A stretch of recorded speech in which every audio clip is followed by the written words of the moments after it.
اور منقح کر دیا اور اسے پذیرائی مل گئی اور امت نے اسے قبول کر لیا، تو اس لیے یہ 4 عام ہو گئے۔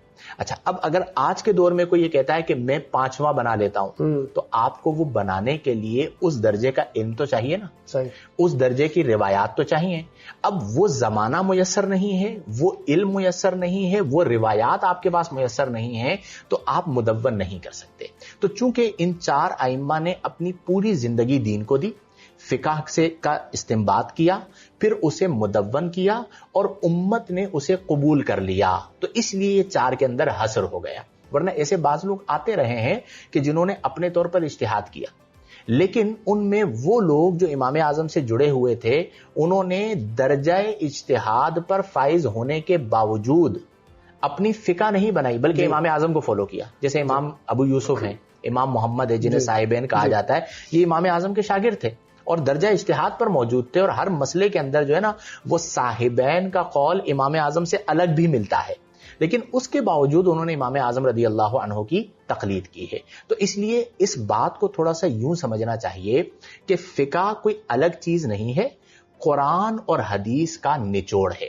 اب 4 ہی کیوں ہیں؟ اس کا جواب یہ ہے کہ انہی 4 ائمہ نے بہت اچھے انداز کے اندر فقہ کو مرتب کیا، اس کے علاوہ اس طرح کا کام کوئی اور نہیں کر پایا، نہ اب اس کی ضرورت ہے، لہذا اس پر عمل کیا جائے گا۔ اچھا مفتی صاحب، یہ جو ہماری یوتھ ہے، نوجوان ہیں، ان میں ایک اور کنفیوژن بھی ڈالی جاتی ہے کہ بھئی قرآن ایک ہے، اسلام ایک ہے، تو یہ جو فقہ کے مسائل ہیں وہ مختلف کیوں ہے؟ نماز پڑھنے کا طریقہ لیٹ سپوز اگر ہم لے لیں، اس طرح بہت سارے مسائل ہیں، طلاق کے ایشوز ہیں اور بہت سارے، وہ مختلف کیوں ہیں؟ دیکھیں، مختلف جو مسائل ہیں ان کی تعداد متفق مسائل کے مقابلے میں کم ہے۔ تو پہلے تو اس بات کو سمجھ لیجئے کہ اکثر ایسا نہیں ہے، بہت سارے مسئلے ہیں، مثلا نماز کی فرضیت میں 4 ائمہ متفق ہیں، ٹھیک ہے، رکعات کے اندر 4 ائمہ متفق ہیں، اور بہت ساری چیزیں ہیں۔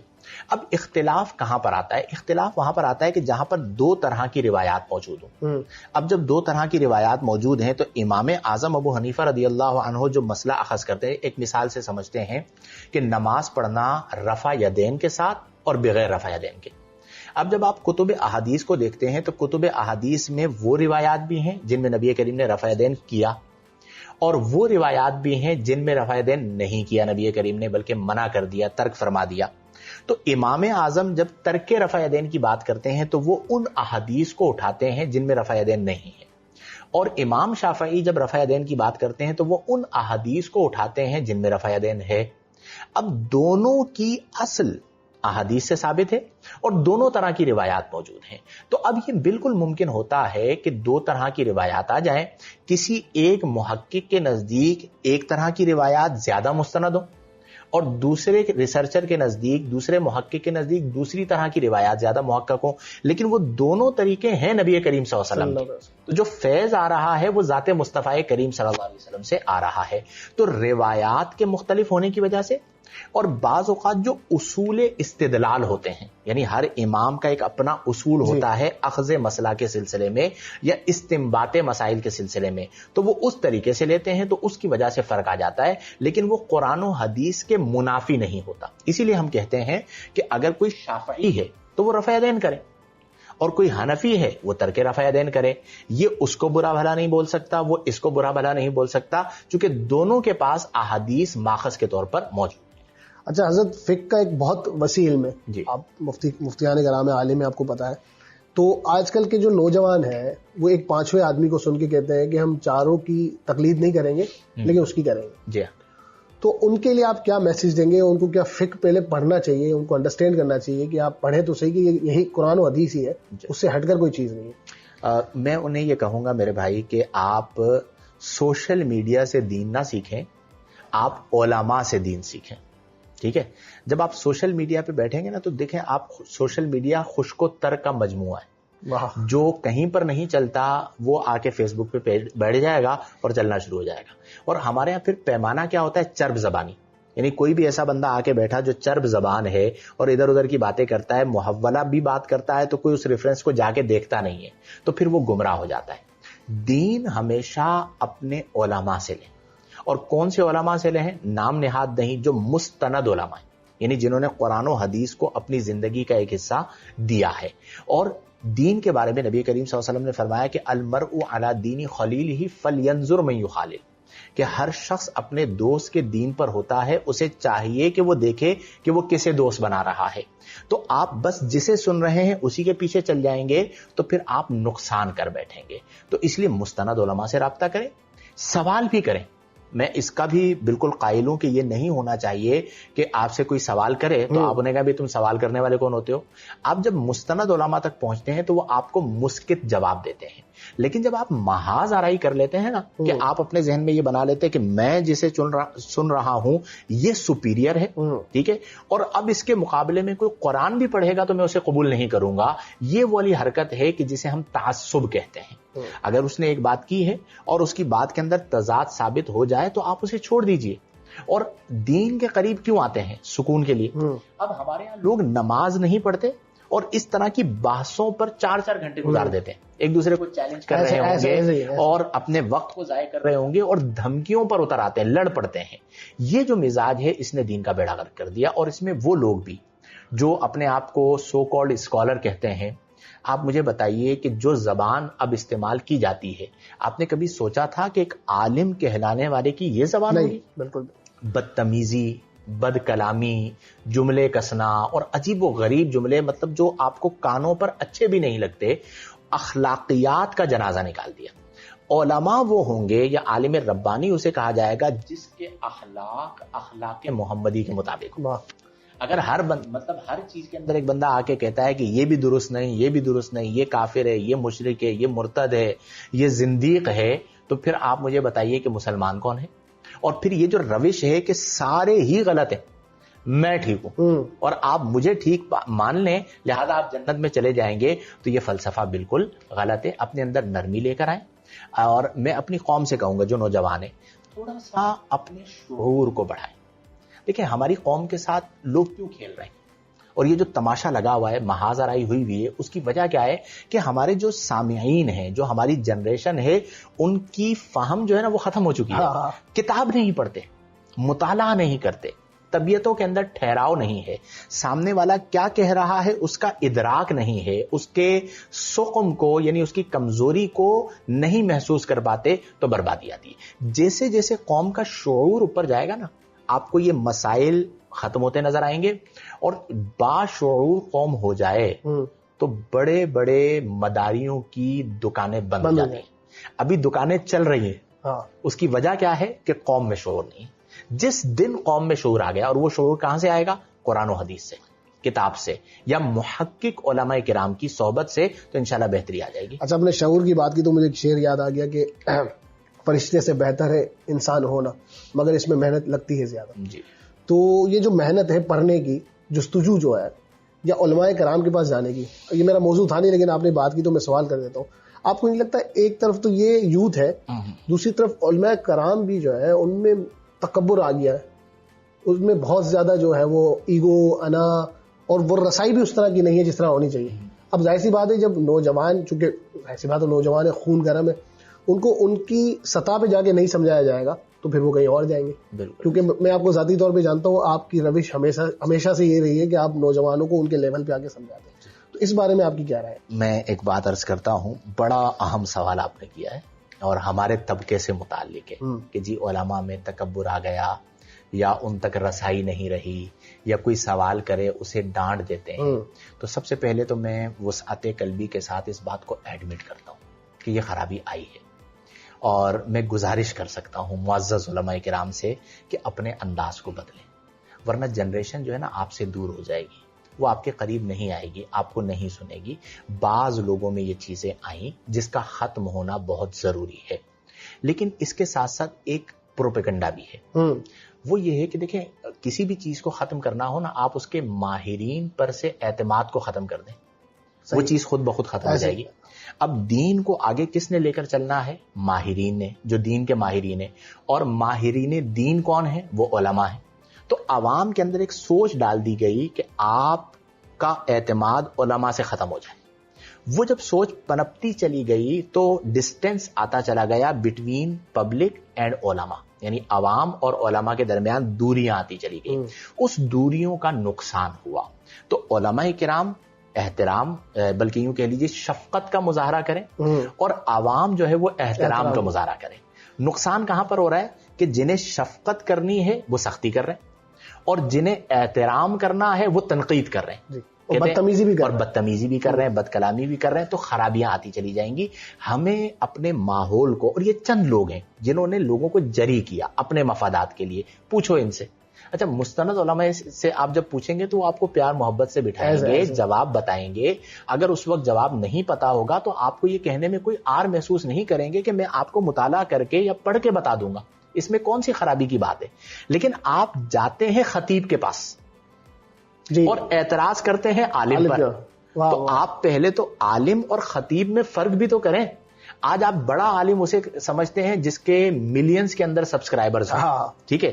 آپ بڑا عالم اسے سمجھتے ہیں جس کے اجتماع کے اندر لاکھوں لوگ آ جائیں. یہ خطبہ ہیں، علماء نہیں، چرب زبان بھی ہو. تو آپ جائیں خطیب کے پاس، اور اب آپ کو جواب نہ ملے تو آپ کہیں عالم برا ہے.